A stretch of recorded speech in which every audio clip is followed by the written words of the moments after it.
Welcome to yet another chat show with Ritvik. Today we have with us a very distinguished entrepreneur, I would say, and who says nothing happens in Bengal or Eastern India. Here is an example, a glorious example of how things can be taken to the next level. A man who hails from a business family which was doing reasonably well in kidswear segment has now chosen his own path and has done wonders. So let me welcome Mr. Manish Kasat, who is known as the Granite and Tiles man of West Bengal, if I may say so. Is also the past president of Calcutta Tiles Association, also Indian Tiles Association. I may be wrong in terms of naming the association, he will correct me. Please welcome to the show, Mr. Kasat. So, right at the beginning, what myself and all viewers of Calcalling, BizBuzz 24/7 and Headlines Tripura, which is the leading channel in northeastern India, would like to know, how did the journey start? So first of all, I would like to thank you. You took out your precious time. I mean, I am talking to you. It's a great moment for me also. I would say that I was a very good student and I completed my chartered accountancy as well as company secretaryship, and then I was trying to do something in my life, and being the only son, obviously my dad wanted me to stay here and I also wanted to stay with him. So at the same time, in the year 2001, my father bought a plot in Salt Lake and we were making a bungalow. And since I was in college and I had a lot of time, he had given the entire responsibility to make that house to me. While doing that job, I realized that yes, I do have a passion in this industry, and at the same time I found that there is tremendous scope in Calcutta. In Calcutta, if you start looking for something, you don't get it here. So that was the time when I decided that yes, I should go in this industry and this has a potential. And at the same time... That was which year? This was in 2002. And 2002 I entered in business after finishing my professional exams, and it started like that. And I did get a lot of help from my uncle, who was running a factory in Kishangarh of marble in Makrana, and he was guiding me a lot, and this is how it happened. So was there any particular trigger to get into this particular segment? One was, of course, you were building your own house or bungalow. So, we were very strong players in the garments industry. In entire India, we used to send materials, and we still have a huge goodwill, and my father was in the same business of garments and sarees. I did not like the credit system in that business. If you sell goods, you have to sell on credit and then keep asking for payments or following up. Somehow that I didn't used to find it appealing to me, because you take the efforts to make the goods, you then take the efforts to sell the good, and again you take the efforts to get the payment. Everywhere you have to give efforts. So I decided I will go into some industry where I will get immediate payment and people will be wanting my goods rather than me selling my goods. And that is why I have always tried to present my business rather than just selling goods. We believe in selling solutions to the people who come to buy goods. So right from the word go, you thought of getting into this upper luxury segment, or? No, that was gradually. I was always convinced that I have to sell quality stuff. I will never go in the price war, and just for the sake of selling goods, we'll sell cheap stuff. I never did that. So that goodwill kept building up gradually, and we started getting premium customers and premium buyers, and good interior and architect connects happened. And around 2010-11, we made a shift and we diverted into entire luxury segment. But at the same time, I would say it's not that we don't do small jobs, or even if you come to me for a small tabletop, I will make it for you and I will deliver it to you, because tomorrow you may come for your entire house also. So both are equally important. Even if you come for a small 1 kg pebbles for your garden, you will get it from me. At the same time, projects like Kolkata Airport, projects like the entire metro stations and all, we are doing everywhere. So you are both into household segment as well as institutional? Commercial, yes. Institutional, commercial, everything. So in terms of turnover or revenue, what would be the breakup like of institutional sales and household sales? It's almost 50-50. You know, in household sales, you don't get volumes, you get value. But in, say, suppose currently just 2 days ago, we bagged the order for the metro station which is coming up right opposite ITC hotel. So that single order would be more than 1.5 crore. But if it's in the residential sector, to sell 1.5 crore, we'll have to deal maybe with 10 customers, 15 customers, 20 customers, then it will come. So it's a good balance. You know, you get volumes over there and you get value over here. So overall, we are happy. Yeah. How big overall, how big would be this entire granite and tiles and marble segment in India as of now? It's a huge segment. I mean, you will see every place the flooring is either a tile or a marble or a granite, nothing else. Gone are the days when it used to be net cement or some epoxy floor or anything. So right from a railway station where you see a quota stone to an airport where you see a granite, everywhere you will see either tiles or marble or granite. So it's a huge industry. I mean, in Bengal itself, the sales should be at least around 20 lakh square feet per month. Each month? Yes. So it's a huge industry. This is both institutional and household tech. Yes. Construction, I mean, wherever. It was not so in 2002 when you... No. So when 2002 when I started, yes, it was a small market. And initial 2-3 years were a little difficult. I did have to keep motivating myself that I have made the right decision or have I made a wrong decision. But eventually my first order came, my first big order came from City Center Salt Lake. That was the first breakthrough which gave me a great confidence. So the interior who was executing this was from Bombay. And if you will see in City Center, if you climb, you have big blocks of granites as staircase. The entire Royal Bengal room is of granites. Everywhere you see exclusive stuff being done. So from that project, we got a lot of confidence. And then it started going and it kept happening and it was good.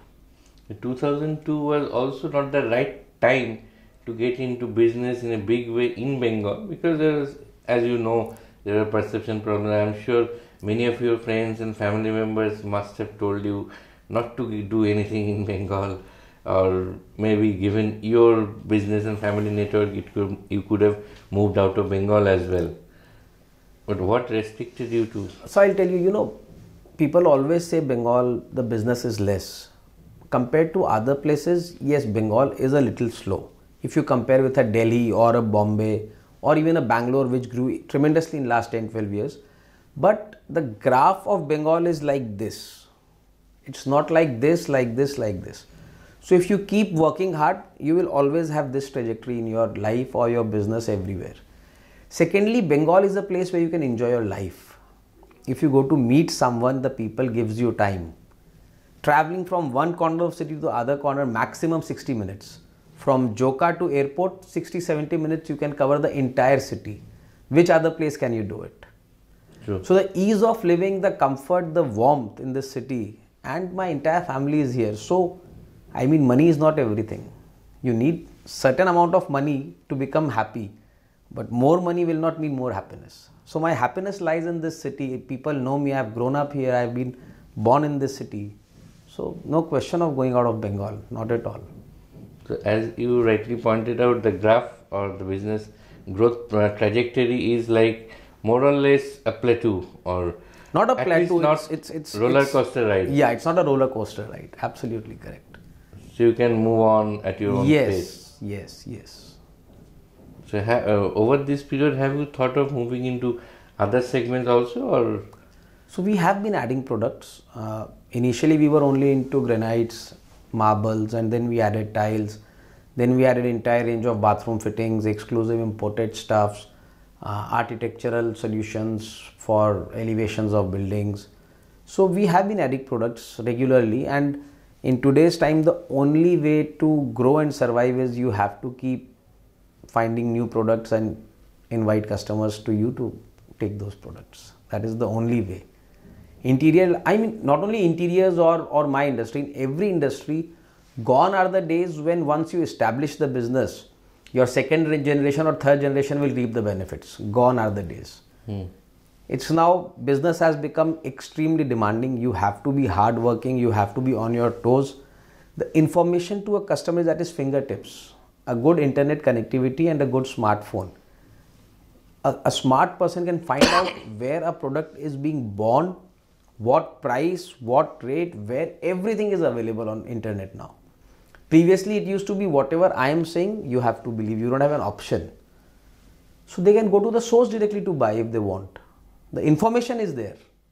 So you have to be really hardworking. You have to be logical, practical, and keep adding products. Unlike many other FMCG or other products which have to take up high voltage campaigns, brand promotions, in your case it may not be so, but even nevertheless, Marudhar Granite styles have tremendous credibility in the market, and your personal name Manish Kasad also has a tremendous credibility in the market. So how could you make it happen, establishing this as a strong brand in the segment you operate in? The only, in our industry, the only thing which sells is credibility. If you have taken stuff from me and if you are satisfied and happy with my quality, with my service, with my price, you will definitely send 2-3 people when they are making their houses. Je, tumi Monishar kache jao, don't worry. I have had experiences where a customer walks in. First he pays money. Please keep this 2 lakh rupees, ask your accountant to count and let's go and see some stuff. So that is my credibility which I have built. Where else will you see this? That a person pays before buying. Can you even think of it? So this has taken almost 18 years now, 19 years. So we still have customers who come back after 15 years, 12 years. Because if you can connect, if you go to buy something, you will remember the shop owner. The shop owner might not remember you.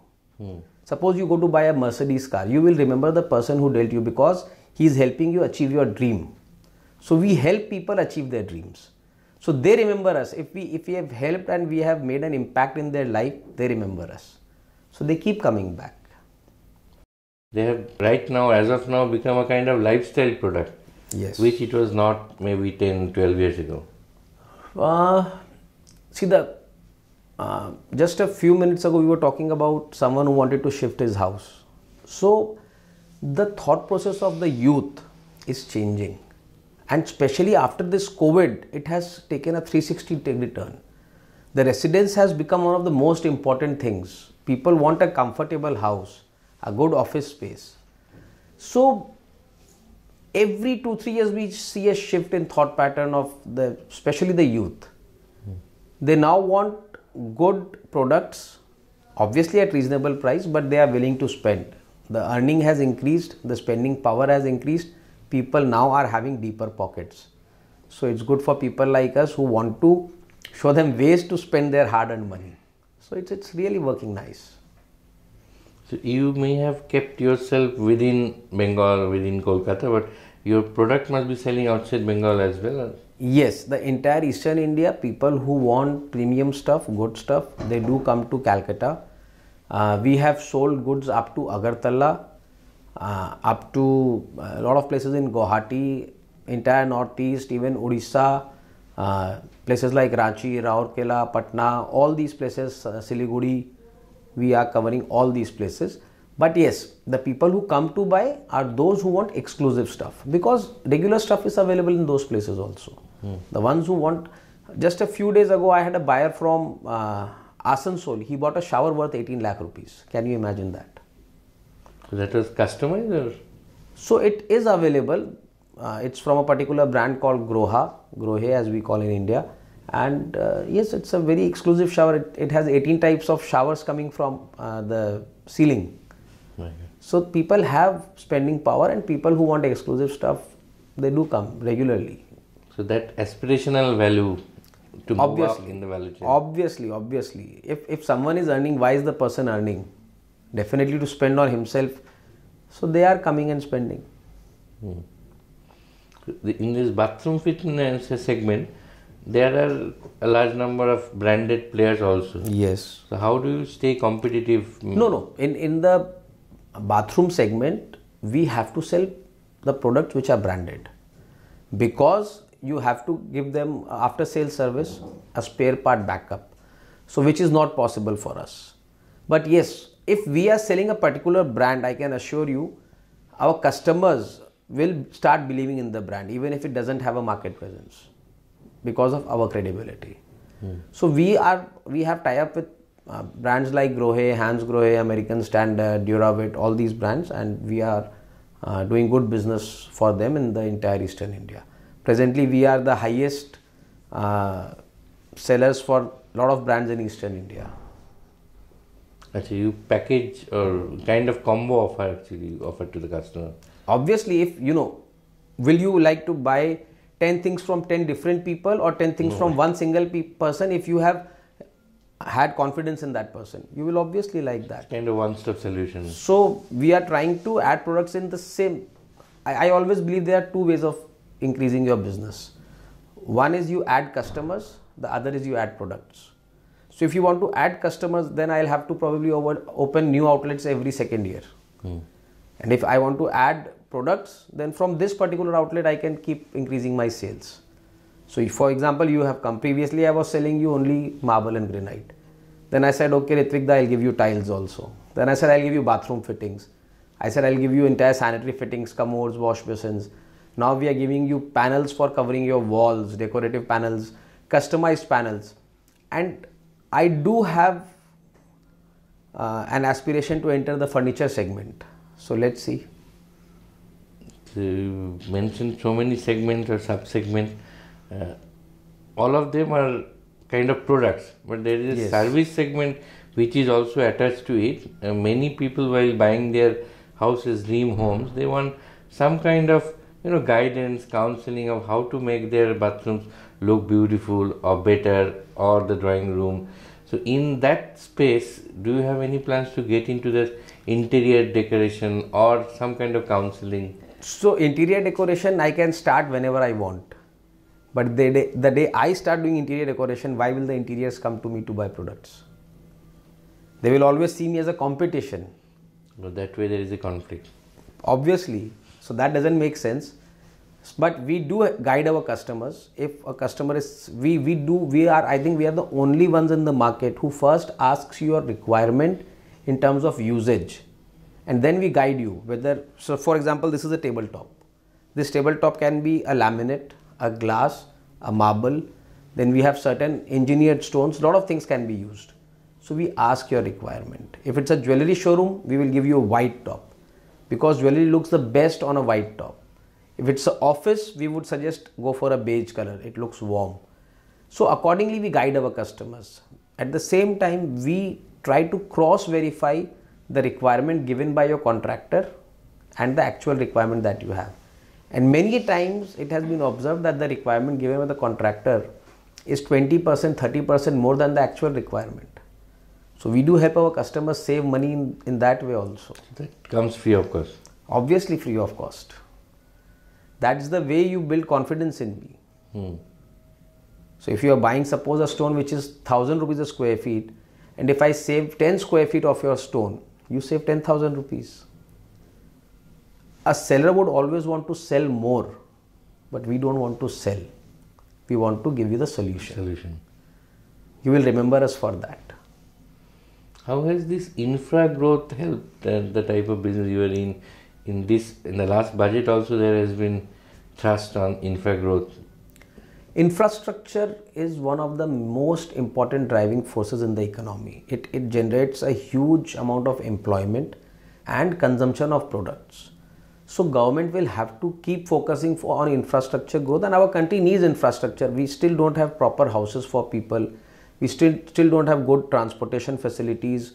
Still need a lot of airports in the smaller places to increase the connectivity. So infrastructure growth will keep happening, and it's going to be very good for people like us and the nation. So government will have to focus on infrastructure growth, and we are proud that we are helping them spend that money properly in creation of good infrastructure. How and where do you source your products from? All over India, all over world. Wherever we get good products which has a demand, we bring it, we process it, and we market it. The biggest tagline, or I would say our quality control mechanism is, I will not sell something which I cannot use in my own house. So I will sell something in which I won't have a single hesitation before using in my house. So if I can use in my house, I can sell it to anyone. So we always test a thing in that way. This is a new product. Can we use it in our house? Yes. Okay, we'll sell it. If I can't use it, I will not sell it. That's the green signal. Right? Yes, that's the way we do the quality control check in our organization. And any plans to move beyond eastern and northeastern India? Have pan-India? Honestly, business? no. I am very happy, and I love coming to office at 10 o'clock and back home by 7:30 in the evening. I do want my personal life to also have a balance. So there's huge scope, but you can't do everything. So honestly, I don't want to work beyond a certain limit, but at the same time, growth is necessary and it should be organic, not at the cost of my family time, not at the cost of my personal life. So I plan to stay here and cover entire Eastern India and Bengal, not beyond this presently. Let's see what happens in future. Going forward, If there is some opportunity which can be managed in this balance, I don't mind going for that. And if your dreams of getting into furniture space finally gets translated into action, when that can be? In next 1 year? No, at least for the next 2 years, I have my certain plans already set. After 2 years, that is the thing in which I might get into. But for the next 2 years, I already have my roadmap and I'll have to work on that. Focusing on granite tiles and... Yes, certain other products are there. In these fields only, certain brands. Recently, we are working on a brand which comes from Turkey and we are trying to market that in Eastern India. So good value proposition products we are trying to bring in market. Right now, from how many countries you source your products? So currently we are getting products from countries like Germany, Italy, Spain, Turkey, China, Brazil, USA. These are the main places. A lot of material is also coming from Thailand, Vietnam, and a little bit of materials from Japan also. And one last question, since all of us have gone through these challenging times, how has the pandemic affected your business? I'll be very honest, pandemic has given me a big boost. And I took this pandemic as an opportunity. You know, the best of the business minds will always see opportunities in diversities. So I expanded. I added around 4,000 square feet of display area during these times. And I added at least 3-4 new products and companies in my bouquet. Because the companies which were not giving us an opportunity in these times, they welcomed us with their open arms, and we have given them good business and done good business. So I strongly feel after this pandemic, the importance of a good house has become very, very important, and people are changing their toilets, changing their interiors. If you are staying in a 2 BHK suppose, and you have a COVID patient in your house, you get stuck, you have one toilet, what to do now? You change your house. If you have a budget in your pocket, you are changing your house to a 3 BHK and you are getting it done tastefully. So I have seen a good growth in my business because of this pandemic. Yes, people have been hit, certain segments have been hit, but by God's grace, by support of all well-wishers, so far it has been a good journey. So we started on a positive note, and I think this is high time we end on the spirited note as well. Look forward to meeting you again with some good, more positive news, and that time also, I wish we'll get the same vibes which we are getting now, the same positive vibes. Thank you so much for joining us. Thank you, sir. Thank you.